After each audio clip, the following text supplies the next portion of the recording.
major ruling handed down that will have consequences for years to come. The U.S. Supreme Court kills President Biden's student debt relief plan. The 6-3 decision is a huge blow to the administration, which aimed to deliver up to $20,000 of relief to millions of borrowers. President Biden says the fight is not over yet. He pledged a new path, providing relief under a different law, the so-called Higher Education Act of 1965. The steps include the Department of Education to compromise, waive, or release loans under certain circumstances. The administration is also setting up a temporary 12-month on-ramp to repayment, which will remove the threat of default. President Biden says this path is legally sound, as he expressed feeling disappointed and a little bit angry over the Supreme Court's ruling. My plan would not only have been life-changing for millions of Americans, it would have been good for the American economy. Freeing millions of Americans from the crushing burden of student debt. More homes would have been bought. More businesses would have been started. More couples would have had the confidence to start a family. Millions of people would have felt they could get on with their lives. President Biden says he did not give false hope with his forgiveness plan and that he believes the court misinterpreted the Constitution. That's ITmate in reaction to the Supreme Court's decision not to allow the Biden administration to cancel some federal student loan debt. ITmate's Cody Fisher went downtown to see what people think of that ruling. To find out what people think about the Supreme Court's decision, we came down here to Monument Circle and asked them. We asked a simple question. Do you agree with the Supreme Court decision to not allow student loan forgiveness?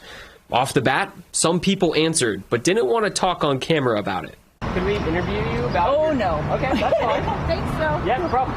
One person driving around the circle stopped to answer the question. I think there should be some relief, but I did not enjoy paying mine back, but I did in full.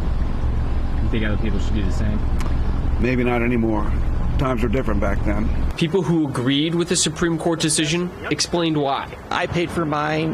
Maybe it's sour grapes on my part, but if you don't have a vested interest, if you don't have a dog in the fight, then it's just a joke. Go to school.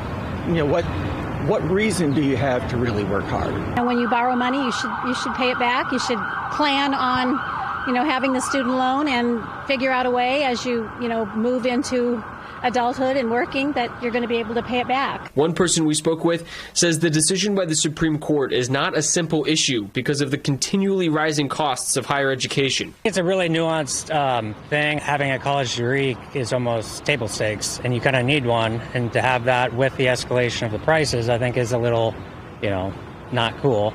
I also think just forgiving the loans, though, doesn't exactly solve the problem. It just kind of says, all right, we'll wipe some loans away without fixing the issue of the rising costs of education. In the hour that we were down here at Monument Circle, as you can see, we had quite a few people respond, and they were split almost directly down the middle.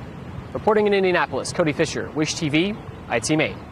Good perspective, Cody. Thank you. Candidate for President Mike Pence says he welcomes the decision in this statement. Joe Biden's massive $1 trillion student loan bailout, he says, subsidizes the education of elites on the backs of hardworking Americans.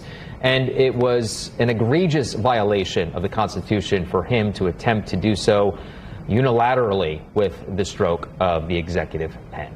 Indiana Senator Mike Braun says the Supreme Court made the right decision, writing, Joe Biden and congressional Democrats always knew the student debt transfer was illegal, yet they proceeded with it to get voters out to the ballot box.